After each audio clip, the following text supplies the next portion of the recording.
ഗോയത്തിൽ വന്നപ്പോൾ തുടങ്ങിയതാണ്. ഭയങ്കര തണുപ്പേക്കരം ഇവിടെ, ഭയങ്കര തണുപ്പേക്കരം. പുറത്തും കിട്ടാത്ത അമ്മാതിരി ചൂടാണ്. വലിയ തണുപ്പൊന്നുമില്ല, ചെറിയ തണുപ്പുണ്ട് വൈകുന്നേരമൊക്കെ. ചില ടൈമിലൊക്കെ ഭയങ്കര ചൂടും തണുപ്പ് അനുഭവപ്പെട്ടിട്ടില്ല. ആ അപ്പം എല്ലാ ആൾക്കാരുടെ ചെന്താ തണുപ്പ് വരാത്തത്. അപ്പോൾ അവർ പറയണ മഴ കഴിച്ചണത്ര. ഒരു മഴക്ക് തണുപ്പ് കൂടും, പിന്നെ ഒരു മഴ കഴിച്ചപ്പോൾ പിന്നെ ഒരു തണുപ്പ് കൂടും.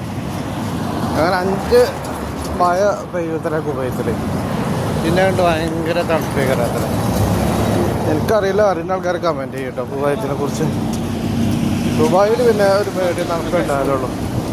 നവംബർ മാസം മുതൽ ഒരു നവംബർ, ഡിസംബർ, ജനുവരി, ഫെബ്രുവരി, മാർച്ച് വരെ നോർമൽ നമുക്ക് അഫക്റ്റ് ചെയ്യാൻ പറ്റുന്ന തണുപ്പ് മാത്രമേ ഉള്ളൂ.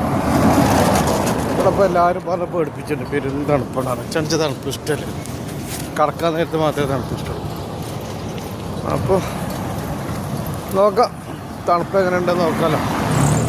മഴ വെച്ചിട്ടുണ്ട്, ചൂടാണ് കണ്ടില്ലേ, കണ്ണ് പൊളിച്ചിട്ടുള്ള ചൂടാണ്. അപ്പോൾ എല്ലാവരും ചായയും ചോറൊക്കെ വെച്ചില്ലേ. അപ്പോൾ ചാനൽ കാണാൻ ആൾക്കാരെന്ത് ഫോളോ ചെയ്യട്ടാ. Thank U.